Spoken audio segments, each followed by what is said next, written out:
The pressure to have a summer worth posting about is real. So is financial stress, social exhaustion, and the anxiety that sneaks in right when things are supposed to feel good. Grow Therapy can help with that. Whether it's your first time in therapy or your 50th, Grow makes it easier to find a therapist who fits you, not the other way around. They connect you with thousands of independent licensed therapists across the U.S., offering both virtual and in-person sessions, nights and weekends. Whatever challenges you're facing, Grow Therapy is here to help. Grow accepts over 100 insurance plans. Sessions average about $21 with insurance, and some pay as little as $0 depending on their plan. Visit growtherapy.com/ACAST today to get started. That's growtherapy.com/ACAST. growtherapy.com/ACAST. Availability and coverage vary by state and insurance plan.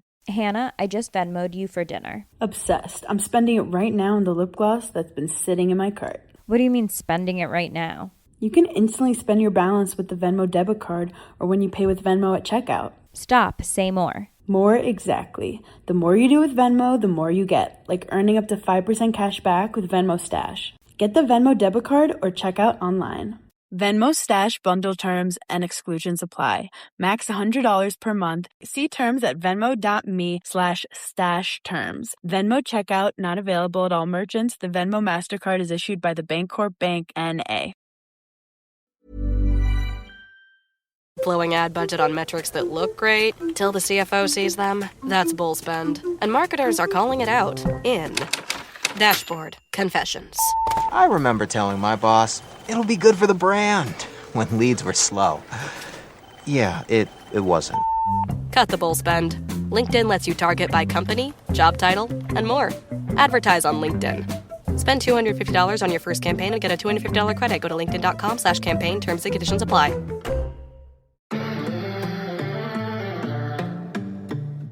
Hello, everyone, and welcome to Tech Magic, the podcast where we talk about technology, innovation, and everything happening in the tech space. I am your co-host, Cathy Hackl, and I'm joined, as always, by my co-host, Lee Kebler. Lee, what's up? Oh, my goodness.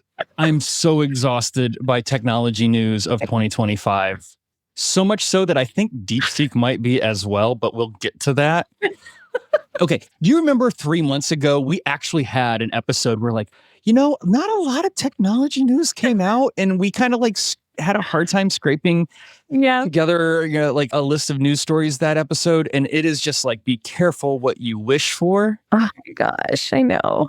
And I spent the weekend doing my other thing, which was in a recording studio, recording this jazz project that I'm working on. And so I missed a lot. And then I tried to catch up today, and it was just fire hose. And how are you doing? Whew, trying to keep up. Yeah, it's been a lot. It's been a lot in tech news. And oh my gosh. I mean, I will say I was able to publish an article that I've been working on for a very long time that you had seen before. Yes. The first time I ever worked on this article was in 2021. That's a long time. But I never saw the moment. It's a long time. It's not that it took me that long. It's just I started putting my thoughts down in 2021, and I finally published it today after everything that's happening with AI, Metaverse, XR, everything that's happening. I thought this is the perfect moment to write it. And the premise for it, as you know, is really American XR, the concept that the U.S. leads in XR in spatial technology, and we should strive to keep it that way. I feel like we should double down on where we lead, not try to play catch up, and understand specifically that where some of these models are going to eventually go is into new architectures and new models that will need real world data that is updatable in real time. And that is going to come in the form of some type of spatial and XR hardware. So I wrote an article about competitiveness in AI and XR and really think they're longer term about how I think the US specifically should look at investments in that future of technology. And I feel like we're in this moment of just catch up and trying to catch up. And we're thinking only large language models. I'm trying to get people to think a little bit further out and really think about where does the United States currently lead? And I totally believe it is in that spatial computing, XR, software, hardware world where we truly lead. So I'm very excited. I published it, getting great feedback on LinkedIn, great comments. Most people really, really supportive of the article and truly see the moment, right? It's an opportunity. You even posted about it. Like, what was your reaction when you read it? Well, I mean, it is one of those things where there's a lot of questions what's happening in technology, especially today, and a lot of confusion. And it boils down to, yes, AI is a major part that we have to consider. The technology itself is a major part we have to consider. But what I said was, when the industry zigs, you kind of have to zag. And so while all of these areas are getting fought for, there's a hardware play that's completely missing. And that's the zag to everything that's currently happening right now. It's like, okay, this is all great, but where does the experience live? Where do the eyes go? What is the hardware move? Now, I will be very blunt and honest and say there's questions about that we don't have answers to. If, I'm going to go back in time a little bit. Part of how I got started in this industry was actually at the beginning. Again, we've always sworn not to be political. This is not a political statement. But when I got into the VR space professionally, it was because of tariffs. I went in the first Trump administration very early on. The dude likes tariffs. And so he put tariffs on American steel. Yeah. And when that happened, that meant a lot of steel manufacturing couldn't prototype in steel anymore because it was no longer cost effective. And that was where I found a really good footing for virtual reality. Politics aside, it was this approach to, like, how do you prototype using VR hardware when you can no longer afford to waste the natural materials? History repeats itself, and we're right back in that, right? And so as we're looking at new tariffs that can affect everything from lumber to other building materials to, semiconductors and like guacamole, but all of this is now up for conversation. There is this conversation that's not currently happening that this article proves, and that is, where do you zag? Where do these technologies actually start providing a solution because we can no longer do X, Y, or Z? Back in the first administration, it was because of steel couldn't prototype anymore. There are new hurdles that need to be overcome now.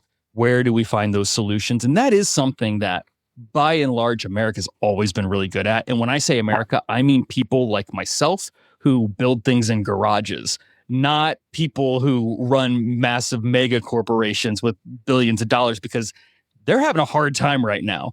But for those who are still like tinkering in the garage going, oh, I think I have an idea. Like, this is a really unique opportunity, not only to go forward with it, but to like experiment with new hardware. And hopefully, per your suggestion in your article, those big companies that are scrambling right now can take a step back and say, wait, there is a hardware play and we have the means to do that, because that's not something that people like myself can do. So we'll see. But that's a very long-winded way of but it's been really interesting to see the feedback. It's almost kind of started to go viral a little bit on LinkedIn. I'm starting to see people comment on it. I will say, for me, it's about the competitive advantage the United States has already, and doubling down on that. If we know the future is going to be, whoever owns the hardware is going to own the data. Well, not own the data necessarily, but have access to the data, and will own the containers, right? That will have that AI in the physical world. Right. So I think that's really interesting. And I also think there's still a moat. I feel like with large language models, the moats, there's no moats. Like, the moat is so tiny. Like, I mean, if you're building on a GPT wrapper, like, what are the moats here? And I feel like when it comes to certain technology, there's still a moat that is very clear, because it's still really hard to create and work on, where you can still have that competitive advantage. And competition is so important because it does make things better. Let me explain. ChatGPT, last episode, we talked about, oh my gosh, DeepSeek came out of nowhere and blew the doors off of the AI industry. And that's true. It really did. And since then, everyone then regathered, rehuddled, and kind of went through their what the heck do we do moment. Exponentially, ChatGPT is better today than it was a week ago when we recorded our podcast. And that is not because they've been secretly working behind the scenes on this stuff. They were forced to find better solutions. And those better solutions were resting in open source technology, because DeepSeek was open source. We all know that they gathered in their war rooms, dissected it, and said, what the heck do we do? Today, because I was recording all weekend and wasn't focused on news, I had to sit down, being Monday, and go, okay, what news stories are there? So I first went to DeepSeek. I did not first go to ChatGPT. I first went to DeepSeek, and the reason I went to DeepSeek was because it has not only the reasoning functionality, but it has the ability to search. So I started going through trying to say, hey, compile information about these things, nothing older than the last 5 days, because I knew what had happened 5 days prior. And it gave me a bunch of really crazy interesting stories. I said, oh, wow, I didn't know any of this stuff happened. Please provide links. And it said, oh, I can't, as these are all fictional. It's like, fictional? What do you? Fictional? Yeah, it's all fictional. I just hallucinate. These are all hallucinate all these tech news. Yes, this is where it gets creepy. This is all hypothetical to what could happen because I said between last 5 days of like January, whatever, to February 3rd.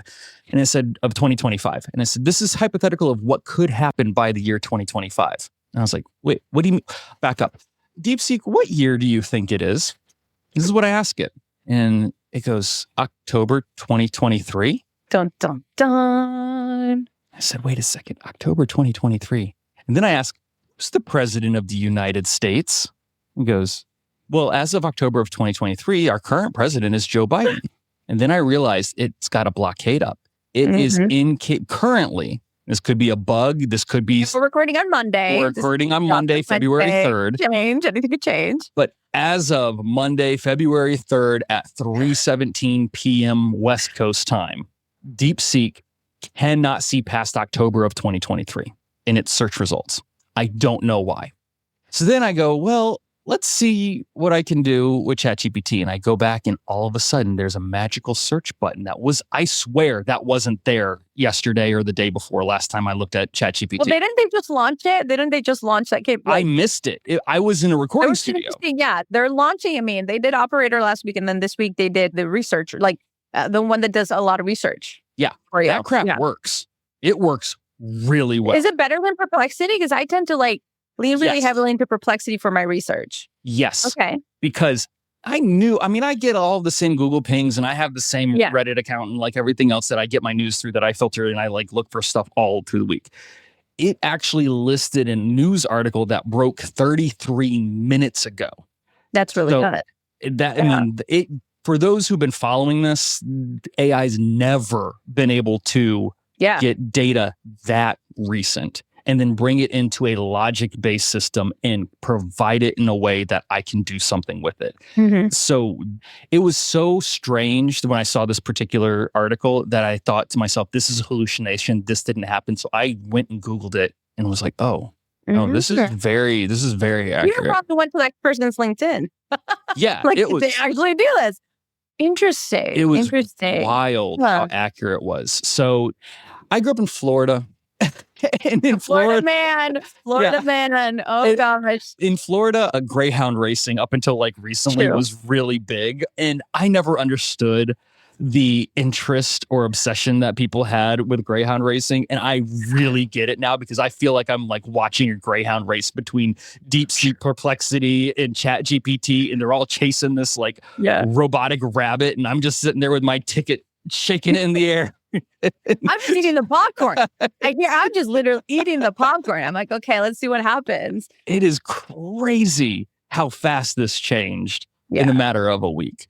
Yeah, it's in that article in question, because we are going to cover it, actually has to do with Meta. Let's talk about this because they had their earnings call last week. Doing really well. I mean, Meta is blowing past expectations from a shareholder perspective. I mean, Meta keeps growing.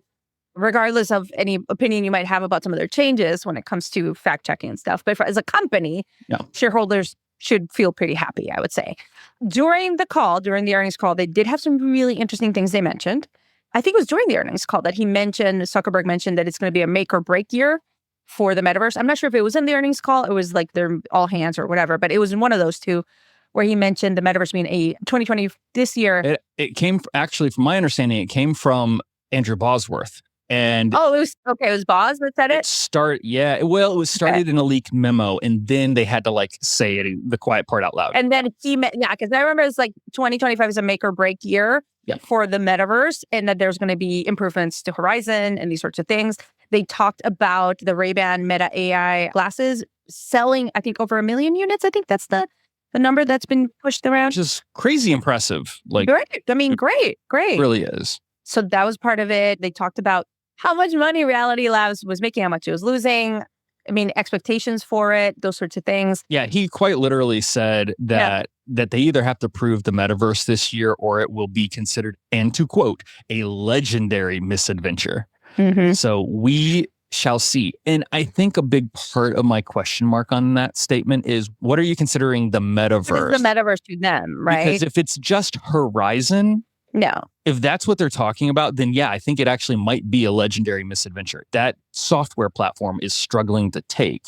But if it is the grander experience that they have a pretty strong industry hold, then they're doing very well. So it really is kind of parsing words here to be like, what do you mean? I feel that first of all, if Meta changed their name, right, that's a huge investment. You can't let it necessarily fail. It's true. I think if you move away from just thinking this is a 3D virtual space in a virtual, just in a single virtual headset, and you move into thinking about virtual shared experiences that happen both, yes, in virtual spaces, but will also happen in the physical world, and that expansion of computing into the physical world through spatial computing, through spatial computers, the use of spatial intelligence for world models. That's for me, and I've always said this, you've heard me say this in every stage, for me, the holy grail of the metaverse is when you can actually access that virtual layer in front of you in the physical world and have that full convergence of physical and digital. That is where, in my perspective, Meta has a huge advantage with, what they're doing with their AR, AI glasses and what heads-up displays and the things they're going to bring, but also Orion. Orion, to me, was a big signal of where they're going with this. Yeah, they do need to continue pushing on where Orion goes. I actually have a different perspective than you. We've always talked about this. My perspective is, it's where your account system, like across multiple applications within these virtual environments, can coexist, right? And share amongst themselves. So the ability to go from one environment to the next seamlessly is, to me, where that like metaverse tipping point. This is what I've always kind of like question marked Horizon about, because Horizon being... That's a closed metaverse. Like, I feel it's like... a closed metaverse, and therefore, is it a metaverse? Well, yeah, but then to me, it's like, I feel like there's going to be walled gardens and there's going to be open metaverse as well. I think we're going to go and flow in between. Yeah. Sometimes there will be a need to be in a closed walled garden because of X, Y, or Z, right? Right. But I do agree with you. I think a part of that metaverse is that concept of going seamlessly between one and other, whether it's, federated or whether it is some type of decentralized way to go in between each other. That to me is part of it. So, but to me, the holy grail doesn't really come until computing doesn't expand into the physical world. And then we're able to see that virtual layer. And that will happen through some type of wearable, some type of device. And I intentionally did not include the word metaverse in the article because I didn't want that to be something that people would, in the Forbes article I wrote, because I didn't want people to kind of like muddy the waters. Yeah. Well, and I do think that I might be a little bit, maybe it's my own chagrin here, but I do think that Meta is focusing on this particular topic more so on Horizon because of their leadership moves. The article that we were talking about that like broke recently was their hiring of a TikTok executive. And that whole concept is to lead the relationships and development of like metaverse creators and developers and really try to like boost Horizon worlds up quite a bit. And that's breaking as of Monday. It'll be probably everyone else will know. Yeah, the article is from Business Insider. It says Meta hires a former TikTok exec to build relationships with metaverse developers and creators. They should have hired me, but that's okay. I think you got bigger fish to fry than Horizon World. Like, I'm just going to say it. Like, I've got a lot of big fish to fry right now, to be honest. Horizon World is a tough project to energize right now. Yeah. It just is. It's not that it's impossible. And I believe in the concept, but structurally, it's really hard to get developers interested in it when you have things like Roblox and Fortnite and even VR chat to a very wide extent. This goes back to competition breeds creativity and necessity. And those pieces of competition, they've yet to kind of like been able to reach that type of general interest. And that's got to be their target. Not saying it's impossible, but it is an uphill battle. Well, that's why I think if they hire people that are actually creators, I think they can create that connection between the creators are in these spaces because they know what the challenges are, right? Yeah, but that's difficult. Okay, so I swear this isn't a pivot. Apple TV has done what I have begged for the last 3 years, and Mythic Quest is back. Oh my God, best show ever. Well, no, Severance too, but anyway. Mythic Quest is back, and their first episode is legit about how do you hire creators for these type of like metaverse like platform. Oh my gosh. So that's as much as I want to say is like, if you want to understand that argument, go have a laugh and watch episode 1, season 3 of Mythic Quest just dropped. Fantastic. Oh my gosh. I love that show. I love that. I love Severance, by the way, too. That's, whoa, mind melt. All right. So we do wish Shadi Nair, I think that's how you pronounce the person's name, a lot of luck in that new role. We're here. We'd love to interview that person. But yeah, I have the article. One of the articles they're mentioning is from XR Today. It says Meta invests $100 billion into augmented reality smart glasses, virtual reality headsets, mixed reality Quest Metaverse portfolio. I mean, they're going to continue reality labs. Yeah. There might be some corrections they might need to do depending on sales, but I'm bullish. I think the whole roadmap, as I understand, is launching some type of AR, AI glasses with Oakley for athletes. I think that's brilliant. For better or for worse, Meta, from a hardware perspective, when it comes to the VR, AR playing field, they're king. And they really, as of today, they don't have a whole lot of functional competition, right? Mm-hmm. They're not competing with Apple Vision Pro. Apple's trying to figure out what to do about Apple Vision Pro. We have a story about that coming up. We have a story about that. Mm-hmm. They're absolutely not going to be competing with Pico anytime soon because ByteDance is now distracted with everything else. Pico, however you pronounce it. That's not hitting the US market. So as it comes to the Western market, Meta owns it right now. And there is very little competition nipping at their heels. And good on them for still, even without having that competition, they're still making very progressive hardware. Mm-hmm. Their hardware progression has been fantastic. Their pricing has been incredibly aggressive. So all of that tells me they got to keep pushing with the hardware play on this. And they're talking about, and I have been incredibly vocal about this, maybe they get it right this time. They are looking at a Quest Pro 2, that's not the actual name, but something that is more prosumer. So unless Samsung and Google's partnership, which could come flying out of left field and swoop up a good user base, they're going to be sitting comfortably for 2025, probably 2026 on just their hardware play. But, and okay, I'll talk about some competition coming down the line, right? But I will say, at least when it comes to Meta, the Super Bowl, which is coming up, the episode drops on Wednesday, Super Bowl is on Sunday. There's several commercials that you'll see around the AI glasses, the Ray-Ban AI glasses that they have that include Chris Pratt, Chris Hemsworth, and Kris Jenner as well. So a lot of Chris's. All the Chris's just got on a bus to go make some commercials. Using these AI glasses. So I think that'll be really interesting. I think we'll see a lot of that, a spike in interest when it comes to these devices, right? So very excited to look at that. I would also say, which I think is interesting related to the Super Bowl. I mean, obviously, I'm based in Washington, D.C., so I wish the Commanders were playing, but the Eagles are there. It is what it is. But Jaden Daniels, rookie quarterback, star quarterback of the Commanders, he actually has been training in virtual reality for years, ever since he was in Louisiana. I think it was LSU. He's been training in virtual reality. That has really made him one of the stars. But he actually uses a VR headset that operates at 1.75 times the normal speed. Right. And that has made him move more than 20 times faster in VR. So he does the plays in VR and he has gotten a lot faster. And his game has gotten to the next level thanks to virtual reality.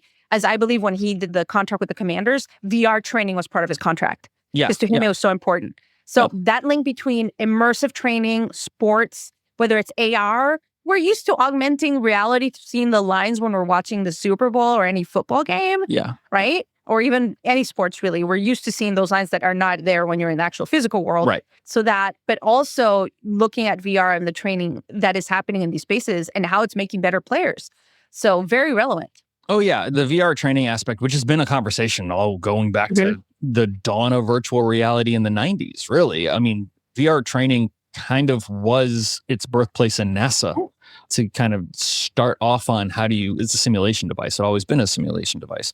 So to see it finally adapt and be used in these areas is a big deal. My bigger question is okay, if you're going to start cozying up to doing advertisement for the NFL and for the Super Bowl, the big elephant in the room is, great, when can you watch the Super Bowl in VR? Where, yeah. And this goes back to it, and I'm speaking from experience here because of my work with the Olympics in VR. It goes back to, when do the rights holding broadcasters start saying, you know what, we have an opportunity to find another broadcasting platform? Because VR, from a hardware perspective, has been trying to bring sports more relatively into the VR space and has had some success doing it. The Olympics being one of them. A lot of football for my European and other global friends has had a good play into the VR space. But I think that especially when you start talking to people who are on the more prosumer or Apple Vision Pro side of things, that are utilizing their headset for media consumption. Yeah, when do we get that type of footage back in? And the answer is almost all of these stadiums are already wired for it because they've been experimenting with it for a decade. It really boils down to who's going to be the first to secure broadcasting rights and actually turn the switch to get it into the headsets. Let's see what happens. I mean, maybe Super Bowl 2026. Maybe. We'll have to see. But I'm very excited to see that. I think from a competition standpoint, because I do want to bring this up. Yeah, I think Meta doesn't have big competition, but competition's coming. It's on the heels. Yeah, I feel that Google's acquisition and some of HTC Vive's engineer team is a big signal, right? Of competition's coming. I mean, people are going to start doubling down on new hardware, on new devices. Even OpenAI has, I think they were partnering with Johnny Ive to create some type of hardware. They're looking at the hardware play, right? So there will be competition, whether it's only glasses. I'm not sure. I think we're going to see different things. But yeah. I mean, and that competition is going to sway based on, it goes back to like my earlier conversation about tariffs, is like if some of these tariffs do go through, then all of a sudden chip manufacturing has a lot of questions it has to fix. And if it can't fix it, then hardware is either going to get more expensive or production has to shift.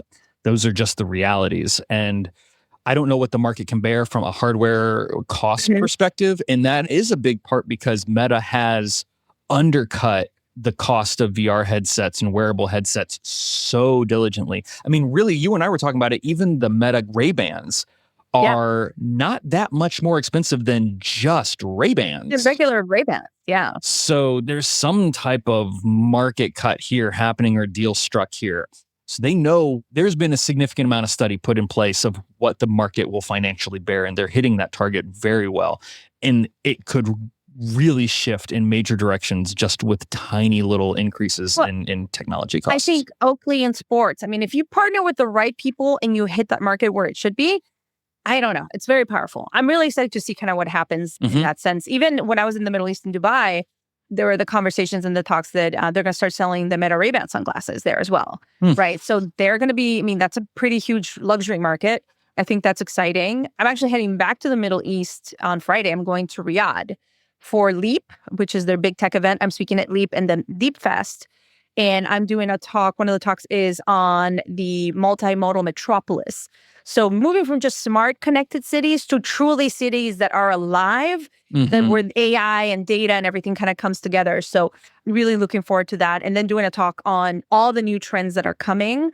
And this is funny. One of the talks is inspired by the moniker that was given to me recently, which you and I have talked about, which I'm like, whatever, if people want to give me names, I'll take them. The CEO of Napster, my friend John V, during CES called me the godmother of the future. I mean, that's pretty lofty, but hey, I'll take it. And then when I was in Dubai, there was also like the godmother of the future. So I'm one of the godmothers of the future. I'm not the only one. Do I inherit like co-host of the future? Is that co-host of the future? Do I get that? Like curators of the future. I think we're curators of the news of the future. So yes, run with it, Lee. But yeah, like I'm really doubling down on that, on expanding beyond just like being seen as a Metaverse person to like, no, I do work across so many verticals. I have my fingers in so many pies that people don't even realize. So yeah, like I mean, and that's kind of how you and I started working together. You had put together an AR focused event in New York back in 2016. Mixed Reality Marketing Summit. That's the long. And it was fantastic. It was really like it was the conversation no one was having at that time. Even down to, I mean, I was having conversations. This is not a dig at AWE. I love you guys. No, this is not that. But we were having conversations because I think it was a smaller, more curated summit of people. We were having highly curated. Yes. Highly curated, smaller in size. And then one thing that I focused on, Lee, and one of the reasons that you came to that and I asked you to speak was because I was trying to find such, like, I didn't want the usual suspects. I wanted people for so many different verticals so that the conversation was valuable. Not just everyone speaking about the same thing, but how do we have all these different perspectives on, at that point, it was mixed reality was the term that was being used, right? So yeah, I mean, it was a great event. I wish I could bring it back. I mean, if anyone's listening and wants to like help me sponsor and bring it back. Help you bring it back. It was a fantastic event. Yeah. And I'll always remember the last question that was asked to me on my panel was, and I don't know if it was you who asked it or if it was a different, I think you asked it. Maybe? Yeah. And you said, so who do you think is the next big company? And I was building my own project at the time. And I said, I'd love to tell you that it's my project, but chances are it won't work because so many projects, it just doesn't work like that. But the truth was, I don't think that company exists today. Because it was like, in the next 10 years, who do you think's the next big company? I said, I don't think that company exists today. Yeah. And we're kicking off this show 10 years later, talking about companies that literally did not exist. Yeah. And so I guess I was right. You were right. You were right. No, I should come back to the video. I'm going to have the receipts. We should play the audio next time. I just didn't think it was. It's like whatever the next big true success is wasn't going to come from one of the big already existing companies. It was going to be forced. And that's going to be true 10 years from now. We got OpenAI. Right. That's exactly what I mean. Was OpenAI ready in Sam Altman's head that long ago? I don't know. No. No. Absolutely not. 10 years ago? No. Yeah. All right. Well, now let's go on break and we'll be right back. This message is brought to you by Warner Brothers Discovery Advertising. And this is more than an ad. This is an invitation to be part of the stories the world can't stop watching, to connect with moments that dominate the conversation, to participate in culture, not just advertise around it.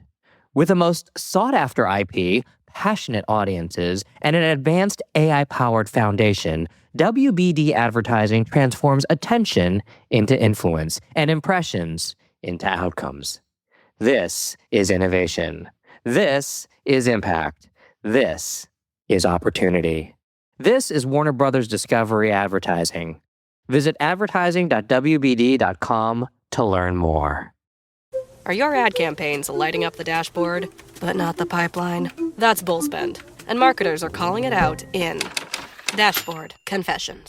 My boss asked for results, so I opened my dashboard for the only positive-sounding metric I had: impressions. Cut the bull spend. See revenue, not just reach. LinkedIn delivers the highest return on ad spend of major ad networks. Advertise on LinkedIn. Spend $250 on your first campaign and get a $250 credit. Go to linkedin.com/campaign. Terms and conditions apply.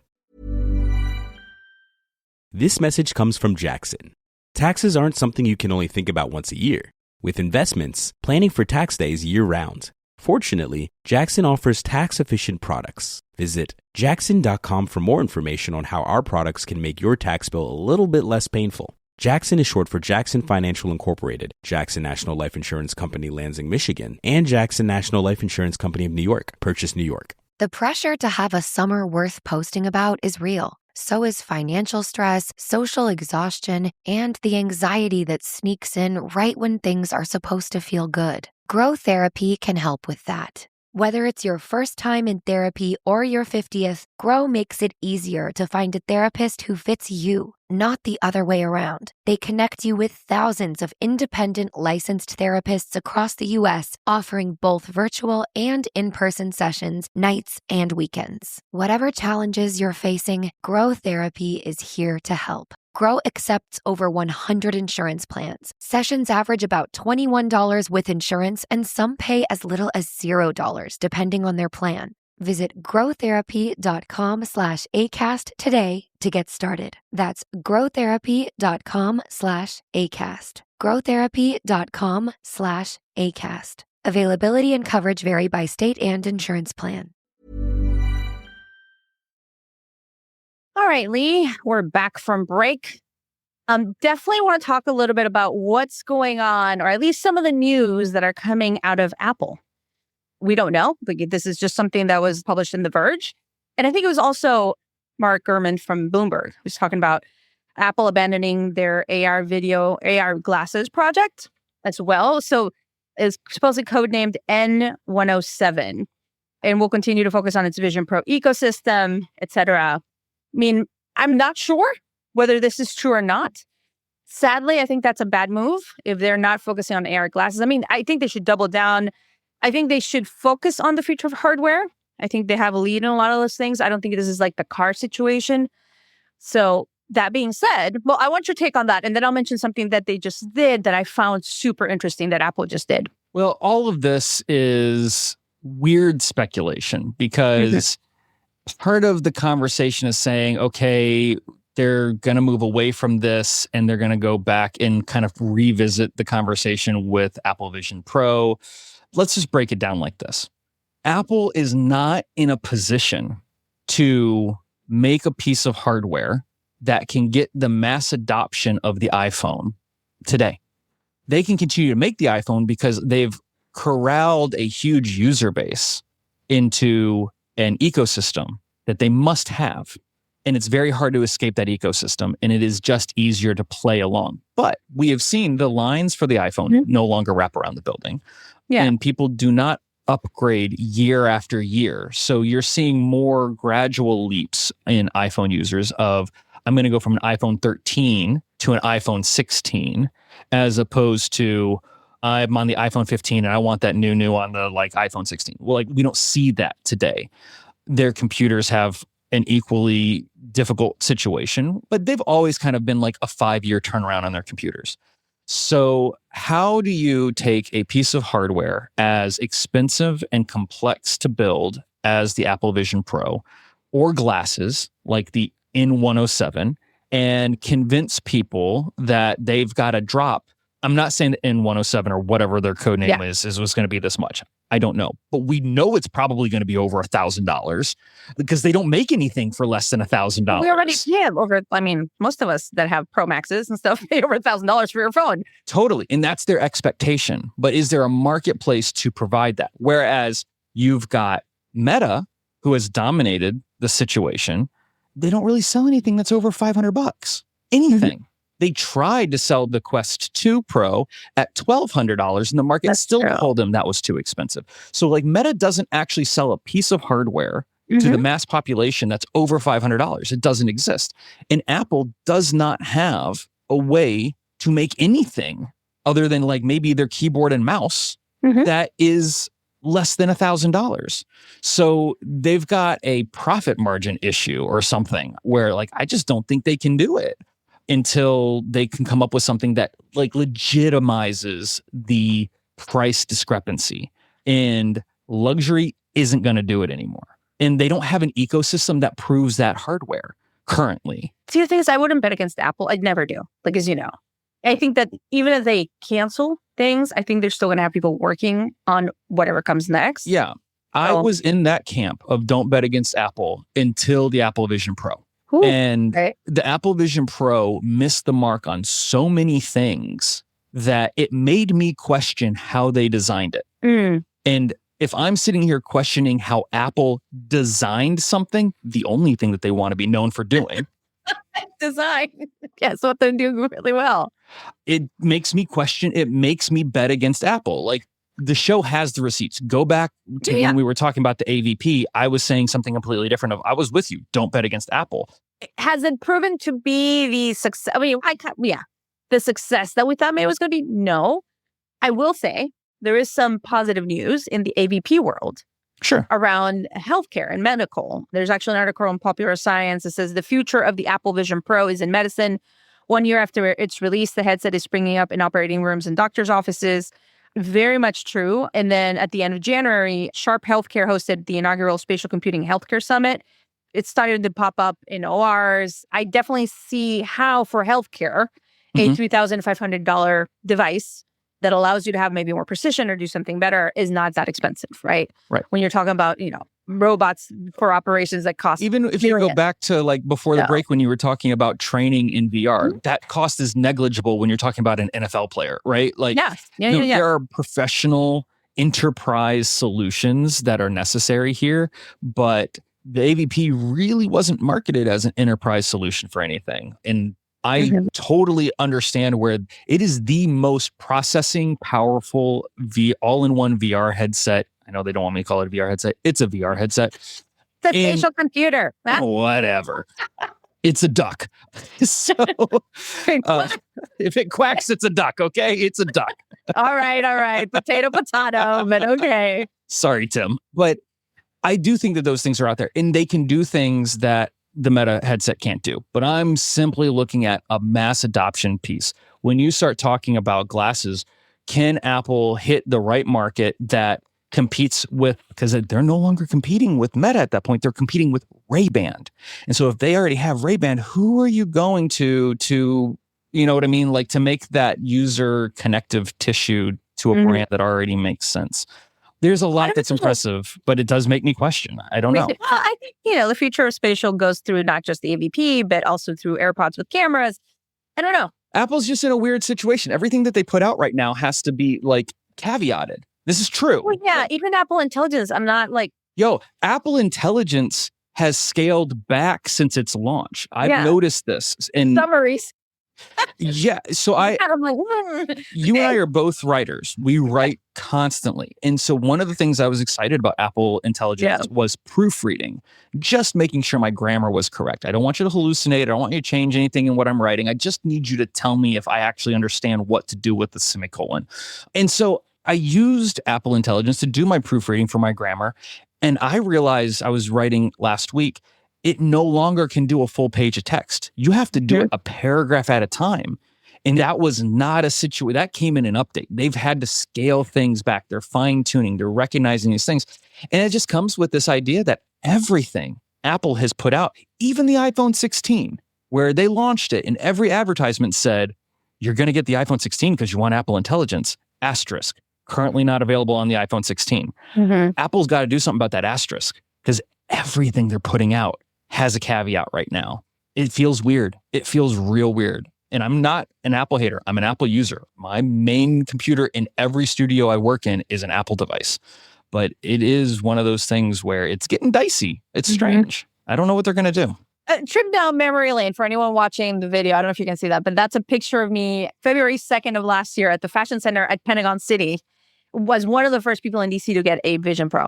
Yeah. Crazy. I mean, I had already demoed it, obviously, because I'd done some work as a developer and I had gone to New York to do And it's an impressive device. It is, sadly. But yeah, like now I think I'm like a little nostalgic that was a year ago. And I had so much hope. I mean, I'm still a glass half full kind of gal, right? Right. But I remember standing in line and there was a young kid, like a young boy. He was probably less than 10 years old and he was getting his Vision Pro as well. There was a service member, like an army guy behind me as well that was getting it for gaming. And I'm like, wonder where it is right now. Because mine is, I have two. One's right here. And one I use sometimes. But there is a nostalgia. There is a bit of nostalgia in my perspective on, I wish this could have gone so much better. And I honestly think that it could have. This comes down to a failure of design because there's nothing component-wise, there's nothing wrong with it. But there was a level of, and I don't have another way of describing this, so I'm sorry. I know that I have Apple fans who listen to the show and they're going to shake their fist at me. Get over it. Yeah, well, no, yeah. But there's a arrogance of design choices on the Apple Vision Pro of like, we're going to use premium materials of metal and glass. Eyesight. It doesn't work. It makes me so upset when I see, and that's what I mean, is like, there's a reason why you don't make your headsets out of metal and glass because that stuff is heavy and you have neck constraints. There is an argument for the top strap, which they did try to provide one, but they didn't provide that top strap option with the comfortable back head strap. Yeah. Why? So their eyesight. Yeah. That should have never left the drawing board. And so there is this like arrogance of design in that particular headset that I think is going to be studied by design classes in the future of where did business classes too. I mean, go wrong because hardware wise, it's amazing. I believe that a future version can steer the ship, and I still believe that some type of new devices are the ones that are going to lead us into whatever replacement. I do too. Right? I do too. Was this it? No, but we never thought it was going to be necessarily it. We just thought it was going to go better. Oh, well, and we've always said that. This will be the worst one they ever made. Yeah. But we'll see what the future holds. But I'm nostalgic about it. And I think it's been a year. Like, yowzers. Yowzers. So we do have a guest interview today. So before we go to the guest interview, Lee, any other news you want us to tackle? One piece of news that I'm super hyped about because I always talk about Nintendo. I am that guy. I get it. Nintendo Switch 2, super excited about. But this is less about Nintendo and the Switch 2 and more about Xbox. So the CEO, Microsoft Gaming, confirmed in a really recent podcast that Xbox titles are actually expected to come to the Nintendo Switch 2. This could mean everything from like Halo to Flight Simulator. No one really knows, but all of those exclusive titles are looking at like where else can they live, which is kind of telling on a Flight Simulator and the Switch. I mean, yeah. You want to see Flight Simulator, you should see it in VR. Yeah, that's like a Switch. Just I don't know. I don't know. It's fun. It's a fun idea. It's the experience of the simulation, but okay. It could be something else, but like, that's what I mean is those are two very different things when you start comparing like Halo to like a simulator. Yes, the Switch Flight Simulator. To cover I don't know about that one. But Microsoft Games saying, you know what, Nintendo, you did it right. Let's see where we can start collaborating, putting some of our content so we can get it to the players. It's a big deal. Well, and then our friend Matthew Ball actually put out some amazing research on the state of gaming and where people are playing, whether it's mobile or console, across different devices. Highly recommend you look at that. So for anyone interested in the gaming space, his report was fantastic from Matthew Ball. But yeah, I think, Lee, do we need to rename this podcast instead of Tech Magic the Nintendo podcast? No. I had one article today. I held back. You held back. I did. You held back. Well, let me tell you about our guest. We have my friend Jeff Barrett, who's the chief evangelist at the Shorty Awards. When I came back from Dubai for the 1 billion followers summit, I am a creator myself. You are a creator yourself. I am really doubling down mentally and thinking through the creator economy. What does that really mean? What are the dynamics of it? Like geographically speaking, where are the pockets of growth for creator economy? What does it truly mean to be a creator that actually maybe makes money out of their content, or their content is the one that leads to business for them as creators ourselves? So I was able to kind of reach out to Jeff and talk to Jeff, who's a dear friend. We both met as creators where Adobe had invited us to an event as creators, and talk to him about the creator economy, the future of the Shorty Awards, where short form video is going. So let's listen to the interview. All right, everyone. Today's guest is my dear friend who I've known for many years, Jeff Barrett, the chief evangelist at the Shorty Awards. Jeff, welcome to Tech Magic. Hey, howdy. Hi. Happy to be here. Hello. I'm excited you're here because we've been chatting forever, and I'm just glad to have you on the pod finally. And I know you're a listener as well. You've listened to several of our episodes, so welcome. It's good to be in the interview seat, too. I try and be a really good listener when I'm hosting mine, and I don't have to do that this time. I can just talk. You just get to talk in this one. I get to ask the questions, which I love. Yes, hot seat, lightning round. Let's go. I know. Let's do this.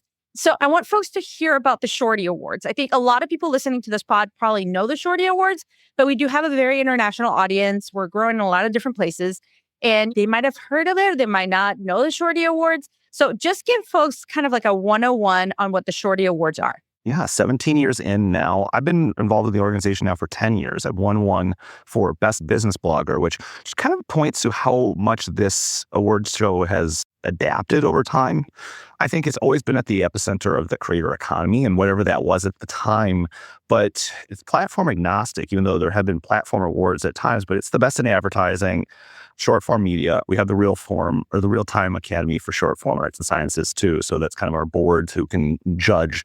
And really, it's just about honoring the innovation that you see. I think this year we're going to be having a Boulder show that's really talking about people who break the rules and really get out there and do amazing work. But yeah, just the opportunity to really highlight both the stuff that we probably see a lot digitally and maybe some underdogs. Yeah, I mean, I'm really excited. So I've been a member of the Academy as well. So I've helped judge in the past.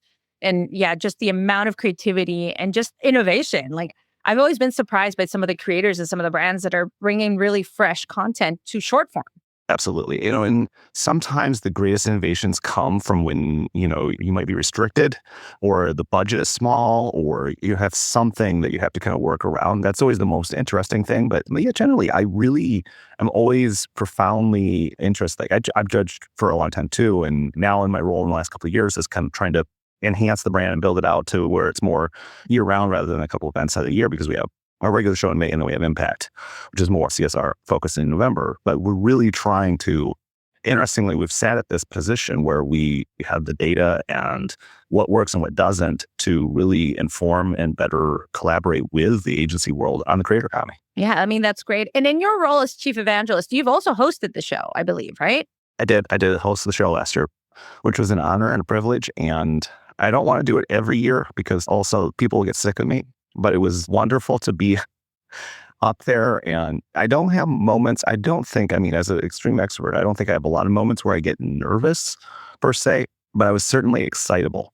And then you have those moments where you're just kind of like walking back to your hotel and you're like, oh, I need to calm down from this. Yeah. Oh my gosh. Well, no one's going to get tired of you, Jeff. Come on. You're amazing. I mean, there really is imposter syndrome when you're in a room with that many talented people. I am just a humble person from the Midwest who has figured out a niche in this space and really have tried to kind of be a person who started as, I think the really fun thing is I'm a person who started as a creator and then I got behind the scenes, run my own agency, and now in collaboration with the Shorty Wars, we're embarking on being able to really help the community. Yeah, and you and I actually met as creators because we were both part of the Adobe Insiders group back in the day. That's kind of how we met as professional, like business thought leaders and creators that were brought in by Adobe. So we're proof of that creator economy and the success you can have in it, right? You want to know what's really funny about that? I don't know if you know this story or not, but when I started becoming so I was in experiential and doing stuff on YouTube and blowing up bridges, things on bridges, not the actual bridge. That's an important distinction. That's a Mr. Beast kind of thing. Yeah. Okay. You need to have a budget for that. But yeah. Right. Like a definitely low budget Mr. Beast 15, 20 years ago. But what I was doing in the early 2010s and what led to working with Adobe on that program was I looked at marketing and I saw that there were a lot of self-described titles and I thought it was there was a lot of the same. And I think anytime you see, no matter what it is, you see a lot of things that are similar, you start to go, that's right for parody. And I always have this mind that thinks, okay, this would be good to do a parody. So I created, essentially on Twitter, 2010, 2011, I just created a fake influencer, like thought leader in marketing page.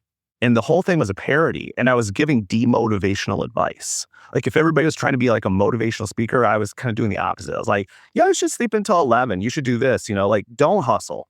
And over time, what happened is like, I would get included in an article here, or I get included in this, and I get included in a list, and then Business Center made me their #1 ad executive to follow. And like all these little things happened. And I was like, I'm doing this too well. No one is in on the joke. I have been too subtle.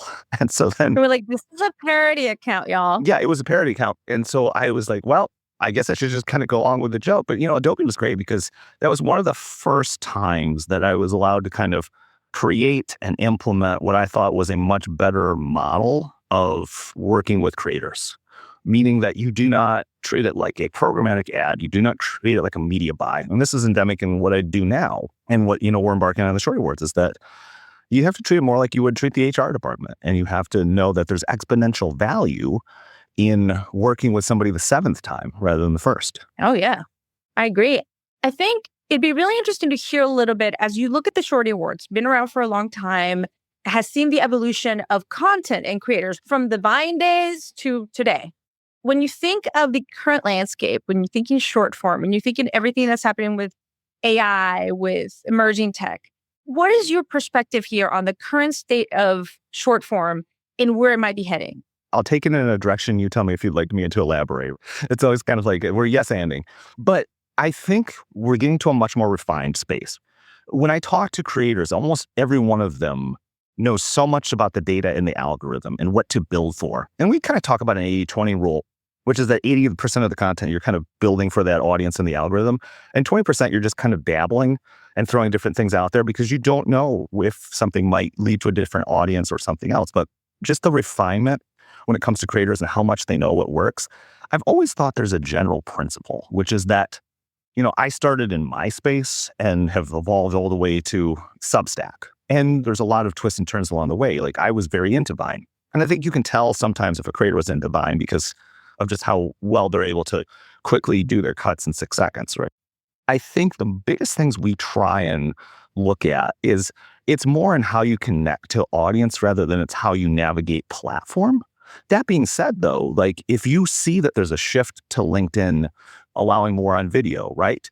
Or that TikTok is suddenly making a push towards more than a minute, which is AKA long form, the definition changes. So I think you have to be data informed and you have to be up on those trends. But I think the bigger thing that I'm looking at as a trend in 2025, and you can tell me again if this is answering the question or not, I think it's in elongating the career of the creator. And what I mean by that is that whether that's creating episodic content, so you see that with Chicken Shop Date and Bumble, or in other places like collaborating on more digital series-based content, because I think YouTube is now over 10% of people's viewership on the actual TV. So you're getting a lot more of that content just being delivered exactly that way. So you can see where if you can make the budget work, that's actually a better test market for brands. The other thing is that, and you saw this with Conor McGregor. Look, I looked at this like 4 years ago, I think, and Conor McGregor was the highest paid athlete in the world. And I was like, well, that can't be from fighting in the UFC because they notoriously don't pay that much. Plus, you can't be fighting all the time. No, it's a limited thing, right? It's finite. Yes. About every couple of, every month, whenever. But yeah, you can't be like fighting every weekend because that's nuts. But it was because he sold his stake in Proper Number 12. And so what you're seeing, whether it's with Select Management Group and Secret Lives of Mormon Wives, or you're seeing with Prime, with KSA and, Logan Paul, or with Alex Cooper's on Well, you are going to, Feastables, you're going to see a lot more product that is owned and collaborated with the creator rather than just taking the brand deal. And I think that's the biggest evolution. And then it's incumbent on us to have these relationships in the marketplace because out of our 400K newsletters, probably half creator, half agency. And so we do know a lot of people that we can kind of try and merge these things and make better collaborations. Yeah, 100%. And I think it's that shift of the creator becoming their own business. Like it's not just they're a creator and then they partner with brands. They start to own their business. They start to create multiple revenue streams and they own some of the IP, which I think is incredibly important for creators, being able to own your IP. And yeah, like creating that. But then also, I love seeing how the creators have become their own media companies, right? I love that they are the sources of information, right? I think regardless of where people stand politically, the last election definitely showed that podcasters, for example, having a great immense power, more so to reach a giant audience that maybe media people used to reach on CNBC or MSNBC or whatever. I think it's really interesting to look at that shift in the attention economy side of the creator economy, right? Where is attention going? And how are the creators profiting? But also, where is our attention going? Who are we paying attention to? So very powerful moment for creators in general. Well, absolutely. And so Avi Gandhi had this post a couple of days ago about trying to, build out and build up the middle class of the creator economy, which I think is super important because generally speaking, like you talk about podcasts or you talk about anything, there are some people who make a ton of money doing this. And then there's the 98% of people who are just kind of dabbling. And so it's very much akin to pro sports or anything else where a select few are really upping that game. Now, that's not to say that you can't have a TikTok shop or other small businesses. Like we've really gotten into some really good creator commerce. But I think that next evolution is being able to attract the audience, approach it in a refined way, and then lead to something else. And you see that whether it's somebody building out a newsletter or capturing in some way that audience to try and take it to the next level, that's the point. But I do think that we are probably going to see the top 100, top 150 creators probably create even more distance because of their ability to create these really strong product brands. Yeah, billionaires. I mean, yeah. I think it's really interesting to see kind of the progression of all this. I do think there is a huge opportunity for the nano-influencers, for the influencers that maybe don't have these millions, they're not a Kardashian kind of situation, but that have a voice and have a very engaged audience in a specific niche that a brand might want to reach. So they're the right person to go to if they want to truly influence or reach a specific audience. So I think there is great power still in maybe some of the creator economy somewhere in the middle, maybe, but that's definitely what I'm seeing. I mean, my numbers are like, if I compare myself to some other people, like I don't have the giant numbers that someone like my friend Allie K. Miller has. Love her. But I have a really engaged audience on LinkedIn. I have several audiences. But yeah, like I consider myself to be more on that nano side where it's like I have a tech audience, et cetera. It's not giant, but it's very engaged and very much trusting of what I am sharing with them. Well, and so with every iteration and every evolving part of the space comes an unintended consequence. And so this sets it up perfectly. Because a lot of these creators are going to creating their own products and doing other things, and less on the brand partnership side, right? They're evolving higher.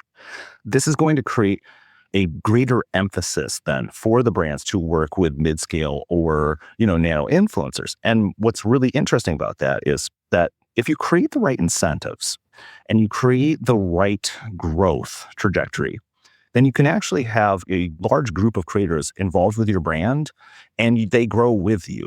And so you create the opportunities for them to grow and you keep them in the fold. And then like anything, if they keep growing and they grow beyond it, that's okay. But you create a system that makes creators want to grow with you, then that's a system that can bear out over time. And I think that's where we're heading. I think we're heading into a shift in the space, but I'm very excited about it, not just because of where I see there's opportunities along the line, but I think it plays well into my theory that you just don't want to be transactional. You don't want to have the churn philosophy of like, okay, well, we reach out, we gave you a tumbler, and then we'll see you in 18 months. It's more so, how can we benefit from the relationship brand side?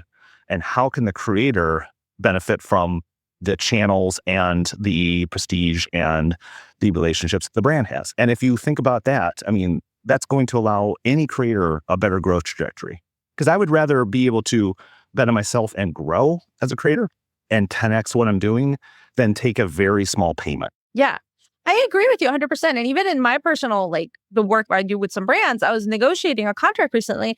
And I said, well, if you can't offer me what I want, why don't we negotiate the title or negotiate some of the benefits I'm getting so that there is this added benefit? It's not a monetary one, but there is this added benefit for me to grow. So I completely agree with you. I have a question when it comes to the Shorty Awards and kind of the expansion globally. I mean, the creator economy is a global thing, right? A big percentage is North America, of course, but there is so much growth happening. I've been spending a lot of time in the Middle East, for example, went to the 1 billion follower summit. Loved learning about the influencer and creator economy there, spending a lot of time in South Africa and parts of Africa, which is booming as well. Latin America. I feel like there's so many vibrant places for the creator economy. When you look at the Shorties, how do you look at that expansion globally towards the creator economy, which is a kind of a global thing? Yeah, I mean, that's the same thing too. We're honoring things all over the world, right? So, whether it's in EMEA, like LATAM, everywhere, APAC, we've had a stronger concentration of things coming from either small agencies in India or divisions of larger agencies in those countries. And what's been really awesome is being able to collaborate and grow that piece in those markets. And I think that's something that we're only going to continue to do further because we can bring an understanding of certain principles and have certain connections. But I think every time we work with another organization in a different market, we're also learning just as much. We're learning about how to grow, and then we can then translate that back to the other agencies and people that we work with. Yeah, and I feel like it's really interesting to watch all the way agencies are innovating and creating content that is culturally relevant for their specific audiences and their brands, right? You have to know those nuances. Absolutely. You have to have those nuances. And I feel like looking at that broader creator economy and the advertising economy outside of just the US, I think is very powerful. Well, if you haven't done the listening, and this is true for everything, if you haven't done the listening, then it's kind of like that Steve Buscemi meme with the backwards hat and the skateboard. It's just like, hello, fellow kids. This whole entire industry is based on connection and trust. One of the things we talk about a lot too with partners is that you have to be willing, whether that's 10% or 20% or whatever the case may be, to have some leniency on the brand, on how that's going to be portrayed, because you have to trust that the creator has, their entire livelihood is built into knowing this audience. They're going to know it better than you do.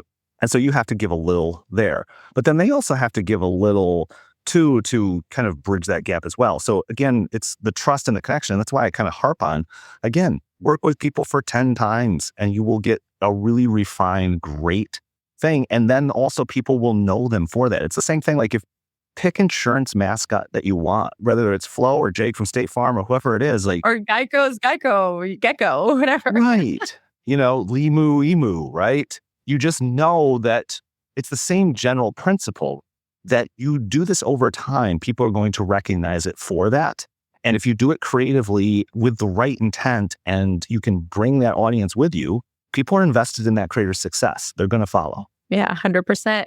So let's talk about the Shorty Awards coming up this year. Anything fun planned? Anything you can share with folks? Anything they need to know?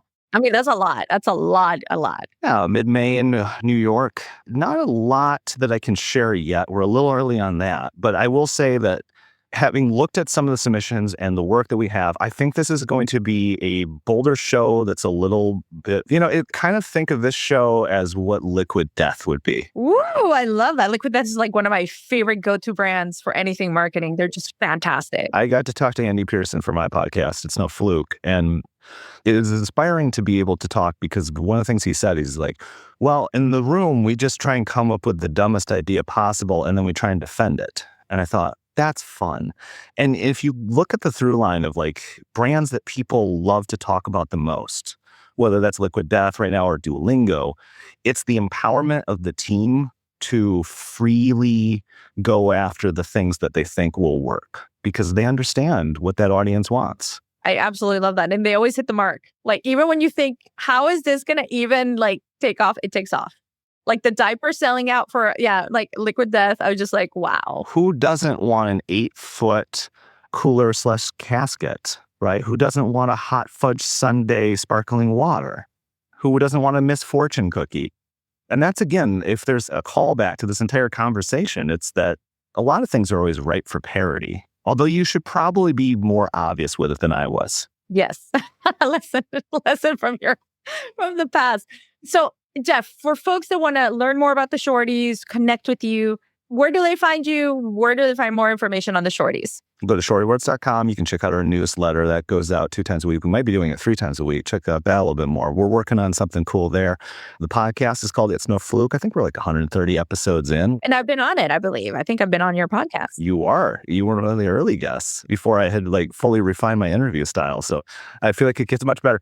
Oh, by the way, that is one of the things. It's always a shout out. Shout out to the people who are like the first 15 guests on the pod because you don't know quite what you're getting into, but it's really helpful. But yeah, I mean, we've had some really great people from Google and Meta and Liquid Death in the NFL. And we're continuing to really talk with who I think are the most innovative and important people running agencies and creator agencies in the world. Who's your dream guest? Dream guest? Oh my goodness. I think that would be kind of akin to a music fan trying to figure out their favorite band in a day. But if I'm thinking about it, it's someone who's antithetical to the space. It's not someone in the space. I like to talk to guests that aren't necessarily in the agency space. And so there's like Joel Mann from Good Charlotte or Teray, who I had a really good conversation with. I think what I like is to be able to push the envelope of who we talk to and what we talk about, because I never want it to be, and I think that's the same way you feel about your podcast, is you don't want it to be inside the advertiser studio with James Lipton. Like you want it to be something that kind of catches you off guard, but draws you in some way. Absolutely. I mean, we've had love coaches. We've had like people that are not in the tech space, but talking about how tech is being used in their specific niche. And those are some of our most listened episodes. It's been when it's something that's not necessarily like within the tech space, but there's a relevant, interesting connection. So I definitely love bringing a different perspective. So totally get what you're saying. I think we all have layers to us and we don't necessarily have to. I mean, the algorithm is going to push us into an echo chamber, but it's the learning and the fun that you get out of being outside of the echo chamber that's fun. I'll enjoy it. 100%. Well, Jeff, it's been a pleasure having you. It went by too fast. But thanks to everybody for listening. Cathy, thank you so much for having me. You bet. Yeah, so very interesting perspective on the future of the creator economy. I mean, do you yourself consider yourself a creator? I mean, I view you as a creator, but do you like that term or no? No. Interesting. So negative. No, I don't mean that as a negative. Okay. Okay. Jack. It was never a goal. Okay. So that was never a goal. I've always considered myself, or I've been told that, oh, you're a creative. You right? are creative, for sure. And it's a personality trait as opposed to an occupational goal. So as a creative, I wanted to be a musician or a music producer or a tech designer or something along those lines. And I've done all of those things. Yeah. And so, I mean, gosh. And content got created because of that, right? Music or even the technology has been turned into content. I've talked about it here. I'm currently still reeling from a weird bump in Instagram fame over something that shouldn't have happened. And I don't mean that in negative. Don't go looking for like some like crazy drama on my Instagram. Like I produced a beat. No, it went viral organically. It just, organically. Loved you. Yeah, there was not any. Now you have more followers than I do, which I'm still like, It's, hey, You know what? Go make a Pac-Man beat and Pac-Man video. You can do it too. I love it. I don't know. Evidently the algo loves Pac-Man, but I didn't see that as like content creation. But because of that, I've been having to force myself to put that in perspective and where things do arrive, because it is kind of like that is where the economy has gone. As like from a creative perspective, you kind of have to go into the economics of creating content as a creator. A lot of repeating myself there. So I don't want to. You don't want to. But it's just part of it. Influencer. I mean, I know people hate that term, but I do see you as a creator. I think you've always been a creative. But I see you as a creator as well, especially after that whole Pac-Man thing. I was like, you found it. You found your niche. You found what people want to see from you. And it's continuing to grow, right? I spent the last... I mean, I follow you on Insta and I love what you're doing. And I think that is really where your audience, what they want to see from you. Yes. Right? My whole Instagram has turned into like my music creation stuff, which it used to just be about me. But like, no, that's what people want to see. But now you're going to Tree Fort. You're doing all these sorts of things, right? You're headlining, like that's opening up all these avenues that wouldn't have happened if you hadn't put that on Instagram. They could have. 100%. They could have, and they have in the past, but not as rapidly as it's happened in the last 2 months. It has been a dynamic shift for sure. So, I mean, very interesting the way it's all kind of developing. I will say, mentioning social media and creators, it's interesting to start to see more and more celebrities going into LinkedIn. Like Snoop Dogg hit it last year. Reese Witherspoon just joined LinkedIn, is being very active. I'm a LinkedIn influencer. I'm never catching up with your LinkedIn clout. I just can't. I love LinkedIn. It's been my favorite. I would not have been as successful in business. I would not have sold my company if it were not for LinkedIn. I'll tell you the truth. True. LinkedIn is the one that has really catapulted my career and beyond what I could have imagined. And LinkedIn is surprisingly a very this isn't the right word for it, but I don't have another word for it. It's kind of like a purist approach to social media where by going to LinkedIn, what you're going to, by and large, what you're going to be faced with. Every once in a while, you get some weird LinkedIn lunatic who goes rogue and starts talking about stuff no one wants to see on LinkedIn. And they get shut down pretty fast. Yeah. But like LinkedIn's done a really good job of holding the fort of this is where business comes for social media. And I'm impressed. I'm genuinely impressed with LinkedIn from that perspective. I think it's great. And I think, seeing Reese Witherspoon and everything come, I will say, I do get asked on dates on LinkedIn. Whoa, that's interesting. It's very weird. I guess, whatever. Whatever. It's a very strange world. Not that I'm going on dates with anyone from LinkedIn, but yeah, it's really funny. I think our LinkedIn DMs are very different. Well, I get all sorts of business inquiries, but now it's like, hey, funny world. But anyway, that's hilarious. So Reese Witherspoon, you might get asked to go out on LinkedIn.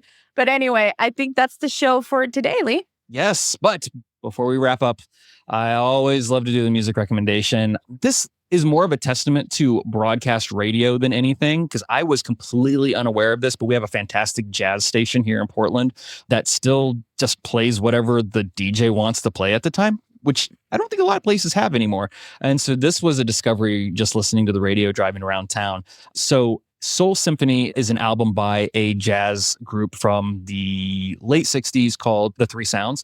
Album is incredibly vibrant. It showcases the trio's signature of soulful grooves, really interesting blues jazz in there. And I'm talking like old bluesy jazz.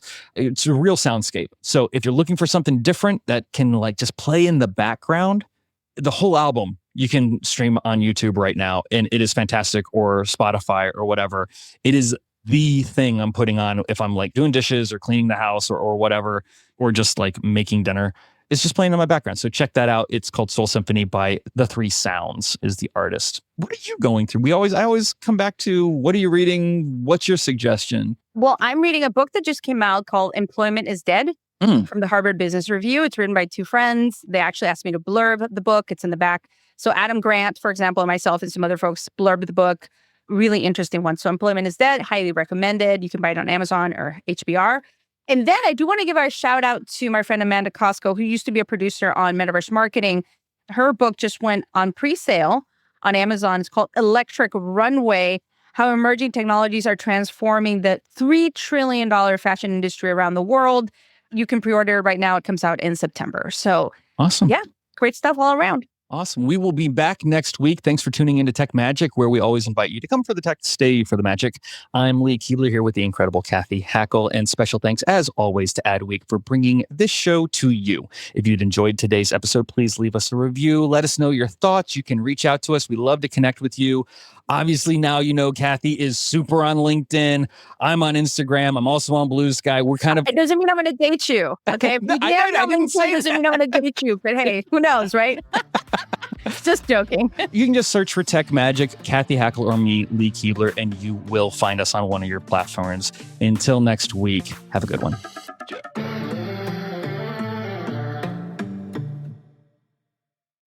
Blowing ad budget on metrics that look great till the CFO sees them. That's bull spend. And marketers are calling it out in Dashboard Confessions. I remember telling my boss, it'll be good for the brand, when leads were slow. Yeah, it wasn't. Cut the bull spend. LinkedIn lets you target by company, job title, and more. Advertise on LinkedIn. Spend $250 on your first campaign and get a $250 credit. Go to linkedin.com/campaign. Terms and conditions apply. Hannah, I just Venmo'd you for dinner. Obsessed. I'm spending it right now on the lip gloss that's been sitting in my cart. What do you mean spending it right now? You can instantly spend your balance with the Venmo debit card or when you pay with Venmo at checkout. Stop. Say more. More exactly. The more you do with Venmo, the more you get, like earning up to 5% cash back with Venmo Stash. Get the Venmo debit card or check out online. Venmo Stash bundle terms and exclusions apply. Max $100 per month. See terms at venmo.me/stash terms. Venmo checkout not available at all merchants. The Venmo MasterCard is issued by the Bancorp Bank N.A. This episode is brought to you by Progressive Insurance. Do you ever think about switching insurance companies to see if you could save some cash? Progressive makes it easy to see if you could save when you bundle your home and auto policies. Try it at Progressive.com. Progressive Casualty Insurance Company and Affiliates. Potential savings will vary, not available in all states.